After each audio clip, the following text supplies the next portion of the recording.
Hello everyone, welcome to this session. Let's see if my clicker works. So three things I want to talk about on the title of my presentation. First and foremost, what's your understanding of professional organizations? Second is this word, English word, promoting. What does the word promoting mean?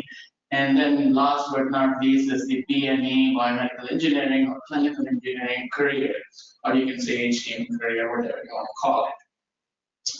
Okay, so when we talk about professional organizations, I'm sure everybody is familiar with a bunch of professional organizations that are out there.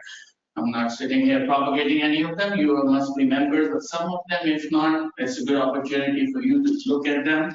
I mean, there are a bunch of national organizations from the ACCE, AAMI, to IEEE, BMES, AIMBE. There's a Canadian, which I actually joined last year after so many years, kind of an interesting experience. And let's not forget some of the state organizations that are out there. And I apologize, I didn't get a chance to put all the state organizations in here. But if you go to this link on the AAMI website, they have a listing of the professional organizations that do a great job at the state level. So these are your professional organizations. And sorry, this is not my slide. I just stole it from this place. So what does the word promoting really mean? You know, everybody is here. You know, I see a lot of young faces, some middle-aged, some whatever, and everybody has to kind of come up here with a reason why I'm here. Is there a reason you're here for the free lunch, or if you go to the Disneyland or whatever after the conference, or you're here to promote your career? So that's an important thing. And there is nobody in here besides yourself who's going to help promote the career. So it's you, and you who's going to promote the career. And I'm going to talk about how professional organizations help you achieve that goal. So you need to be the star of your own show. You need to advertise yourself. Don't just sit and hope that one fine day you will get a call, oh, you're hired as an XYZ at the next level in your organization. And you have to nurture your own career. I mean, don't depend that I'm a supervisor myself, and I have some of my staff here. Don't expect your supervisor, don't expect your organization to be out there, you know, the organization you work for. It's not intended to be anything negative to be out there promoting your career. You need to be promoting your own. An example of biomedical engineering, clinical engineering career ladder. Again, this is not it. I mean, I'm sure there are 10 different versions of it, and this is just a typical organizational career ladder in a hospital. It doesn't have to be hospital. Biomeds, you know, work outside the hospital too. When you're working for an independent service organization, you manufacturer, or one of those third-party organizations. So a little bit about myself. I'll let it, you guys read through this later. I worked for the VA hospital in Greater Los Angeles. I've been involved with ACCE, AAMI for a long period of time. So let's just quickly go through the description why you're here, and I'm just going to try to relate my presentation to some of those key points. We talked about growth, you know, how you grow in your career, how you enhance your career, and how these national organizations help you out. And I'm just citing these two because I'm involved with both AAMI and ACCE. There are so many other organizations that you can use to promote your career. The most important thing which people often forget is networking. Professional development, will dig deep into it. You know, advocacy and resources. We belong to a profession that if you go outside to this hotel here and ask what a biomedical engineer does, or what a biomedical equipment technician does, I bet you only 1 out of 10 maybe know what it is. But if you go to other professions like medical profession, everybody knows what a doctor is or a nurse is. But if you go to their website, the American Medical Association, Nursing Association, recently attended a conference for the American Society of Anesthesia.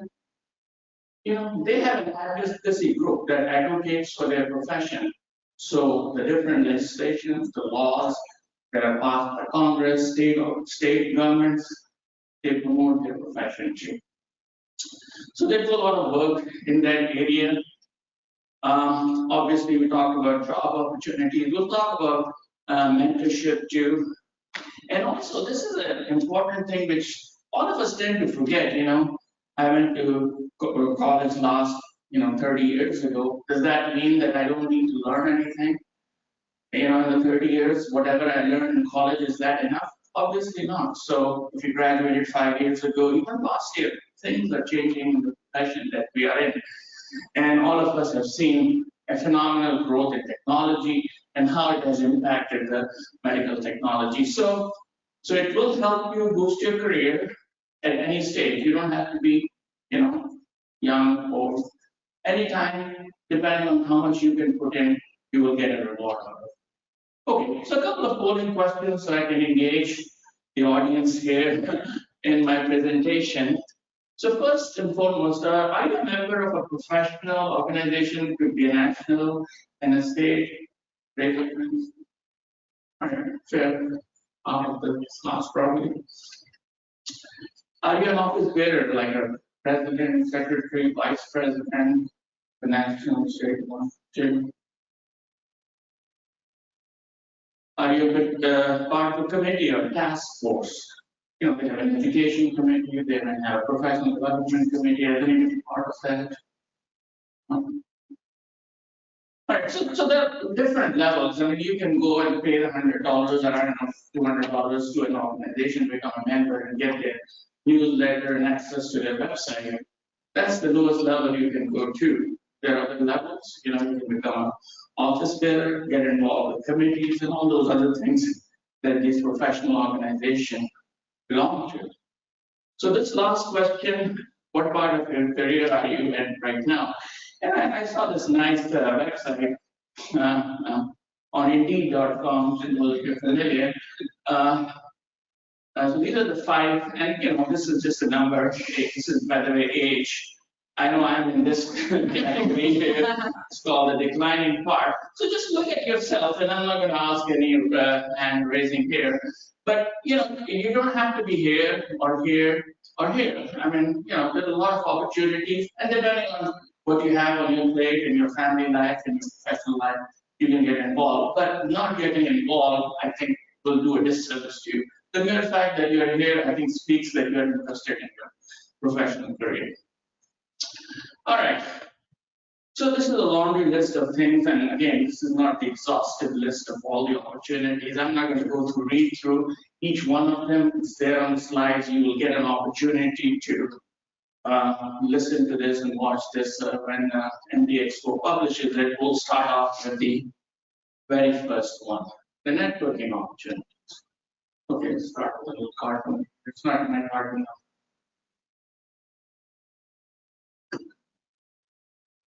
Got some laughs here. Okay.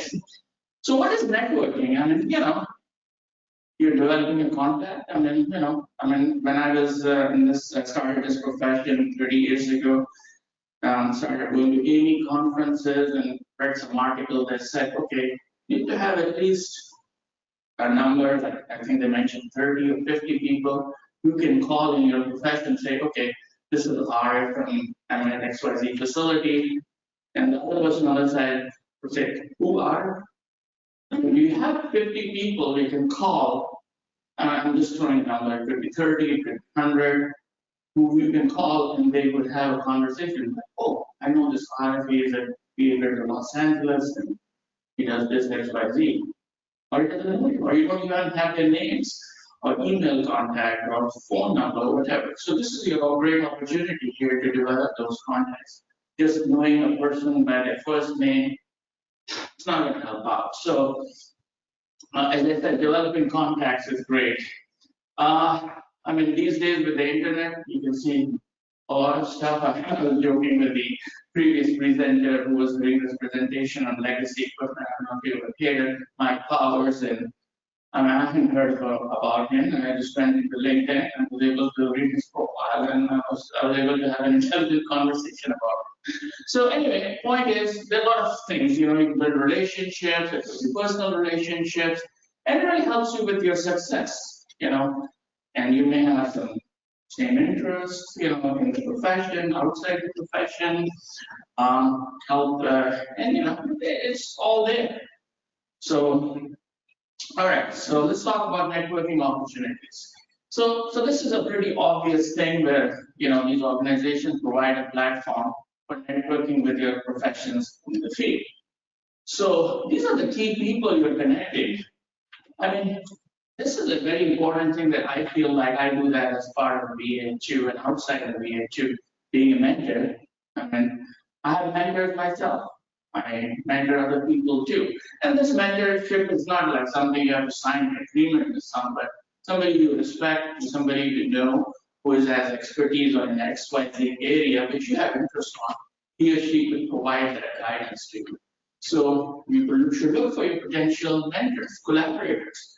It doesn't have to be somebody from the hospital, somebody outside the manufacturer arena, independent service organization, with regulatory bodies, FDA, etc. And last but not least, your potential employers. A lot of employers out there. I mean, we're in a profession, honestly, with a lot of opportunities. And so, I mean, these are the bars are there. We have a small, network, small group of people. You won't find the posting of a Biomed Tech in New York Times or Washington Post. You have to go to that narrow focus. I know MD Experts come up with this HTM jobs, and then we have the website, ACCE, etc. So, and these conferences, these are excellent opportunities to look for those. And if you haven't done so far, develop your professional network. I'm just going to put my interns here who are actually sitting in the first row here on the class. Tell them, we have a group of, VA has a program called the TCF training program. And this year they have like 27 people. I tell them, hey, these are 27 people all across the country hired, same class that you are. You need to know all of them. Because these are the people who will be with you for the next 25, 30 years. So if you don't have this professional network set up, I think you need to kind of start thinking about it. So this is a screenshot from the ACCE website. I know it's kind of hard to read, but you can go through and look at all the benefits. All organizations will have this thing. AAMI has the same thing. They have these networking opportunities. And the good thing about these organizations is if you're a student, you can get the membership at relatively low cost, I think, or a minuscule cost. And also, sometimes the organizations help out too with the membership as well. And I say, what's $100 or $200 a year? It's not a lot of money. I know it's some money, but this is all for your, professional development. I mean, if you go 2 miles from here to Disney World, how much is the ticket you're going to pay? All right. Anyway, coming down to okay. So these are some of my personal examples. I mean, I kind of got the opportunity to be involved with AAMI, and I'm going to talk about that too. I ended up becoming the co-chair of the annual program conference committee. I was the chair of the USC, president of ACCE, and editorial board member for the different journals. So the question for the audience, this is something I'm going to start talking and ask you. Have you used any networking opportunities the last few years? Any examples? So, I mean, I think it's important to see best practices. Right. How people are doing the same thing you're doing at your hospital, maybe different or better. Right. That you can take that lesson and adapt and take what works for your operation. That's something I certainly and with success. Just an example. Right. So I used it similarly, but I also chose to try to always include the employees, interns, like how you're doing, to take them around, to introduce them to other leaders in the field, for whether it be job growth opportunities, educational opportunities, or finding people that are just as like-minded that they can rely on. Yeah. I have used like the TCF network you mentioned to some troubles I was having with many equipment at my site, but I found someone else who had done it a few months before and was able to work with them to fix it at mine. Yeah, somebody else is doing this implementation. What were the challenges? I think that's great. And this is the question I don't want to for people to get who is in your network. And this is a question that you need to answer yourself, really, and see, okay, how many people do I know? And who are the people I know? Do I know the people at my level? Do I know people at the second level, third level, and so on and so forth? Because at the end of the day, how diverse your network is, how big your network is going to impact your career. And this is a good question. How many professionals do you know? I mean, we don't have to answer that question, but that's really something that you need to do. Okay, so let's talk about professional development. All of us are here for professional development.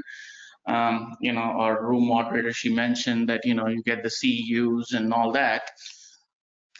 So these organizations offer resources and programs for professional development. And there's a variety of them, from seminars to workshops to webinars and conferences. And the key to all this is you're staying up to date. Joint Commission standards when I started way back in 90s are not the same as what we have today. If you happen to be at the AAMI conference in Long Beach, they were talking about some changes to the AAM program. How do you keep yourself updated? If you don't go to the conference, you just sit in your office and do work, whatever you're doing, you're not going to learn, So need to stay to update on all these things as well. And also the advancements, best practices. 30 years ago, there wasn't a big concept of networking devices, right? The concept of cybersecurity and all that. So all that is changing and it's evolving and changing. So these are the things that kind of help you develop that. So they provide you with training materials, textbook, online courses, and help you develop your new skills and knowledge. All right, so there are a couple of slides from ACCE. They have a webinar series that you can go to. AAMI has done training through their credentialing institute and private training, etc. And again, it's not intended to advertise anybody. I'm just giving you what's out there, and I'm sure there are many, many other opportunities, including the MD Expo, to provide that. So this is some of the AAMI publications. If you haven't been to look at different standards, different publications, books that are available. Personal examples, the ones I feel like I benefit the most were this, a part of the education committee of ACCE, helped develop their webinar series, participating in the conference. And also, this is a thing that ACCE does, is the Advanced Clinical Engineering Workshop that gives you an opportunity to go outside the country and share some of your experiences with other countries as well. So this is another important thing, important aspect of our profession is the certification.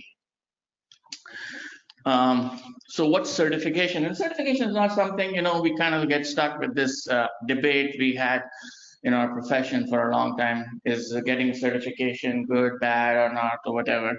Certification is in all professions, all professional organizations, whether you're a nurse, whether you're a doctor, whether you're an accountant, whether you're a financial professional.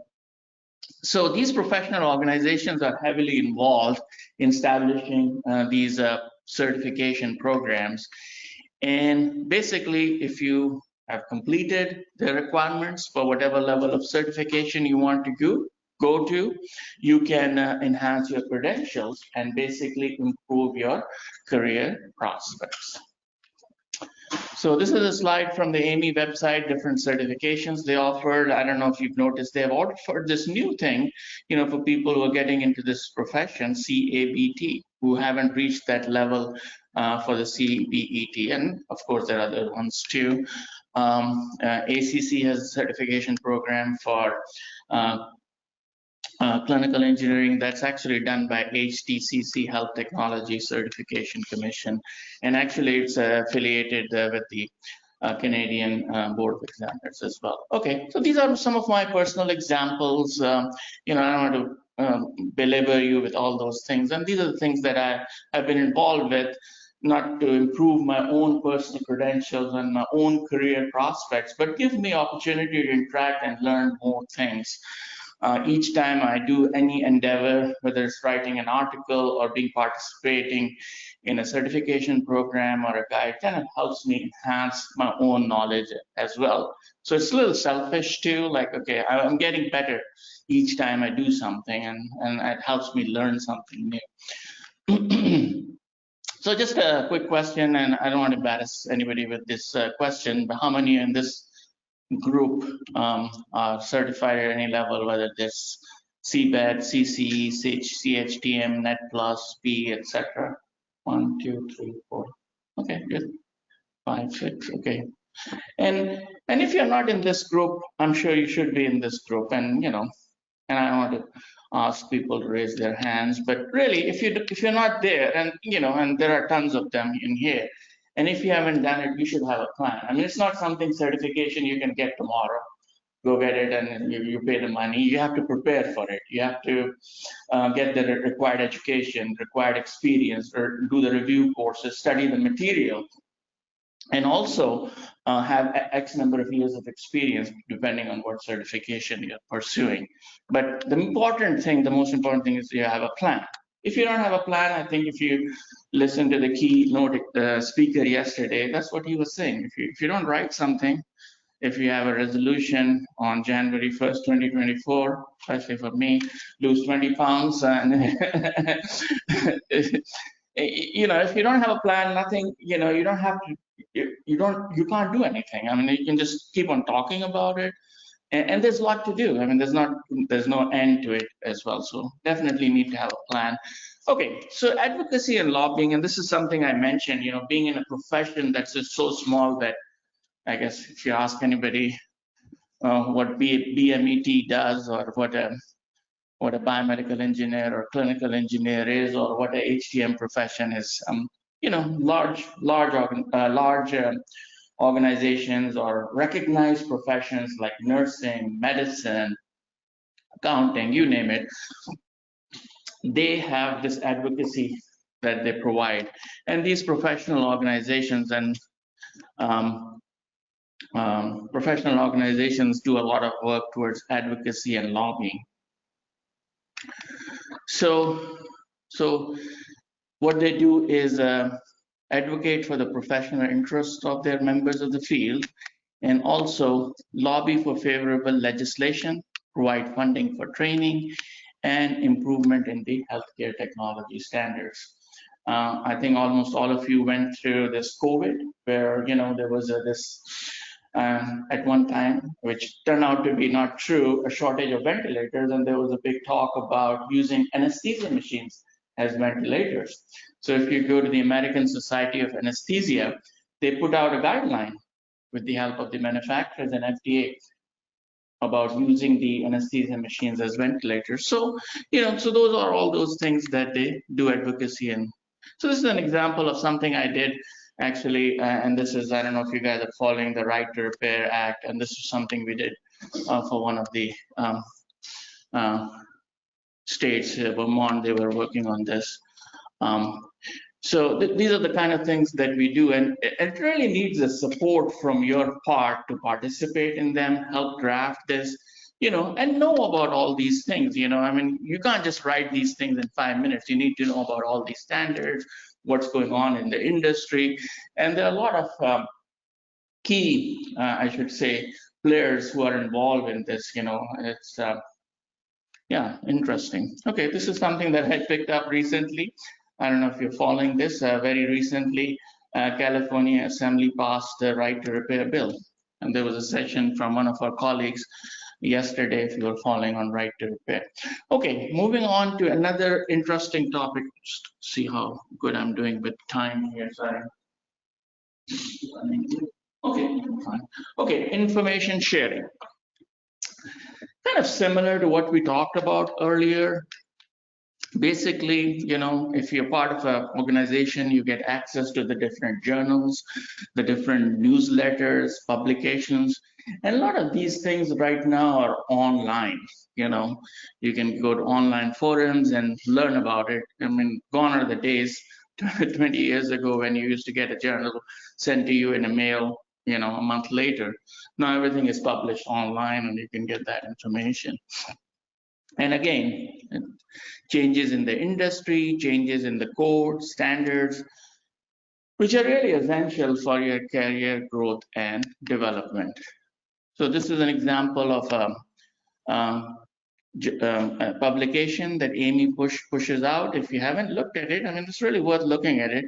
Biomedical Instrumentation and Technology, ACCE, they have their publication. You need to become a member of it. So they share information through this organization.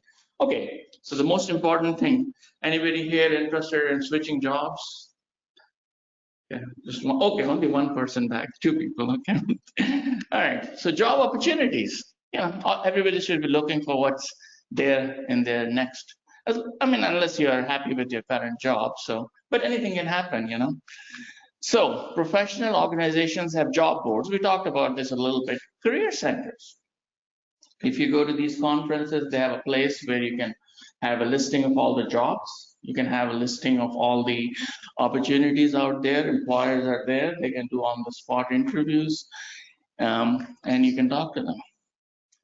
And it's really very invaluable, where you get not, one person, but multiple people, multiple organizations who are out there looking for employees.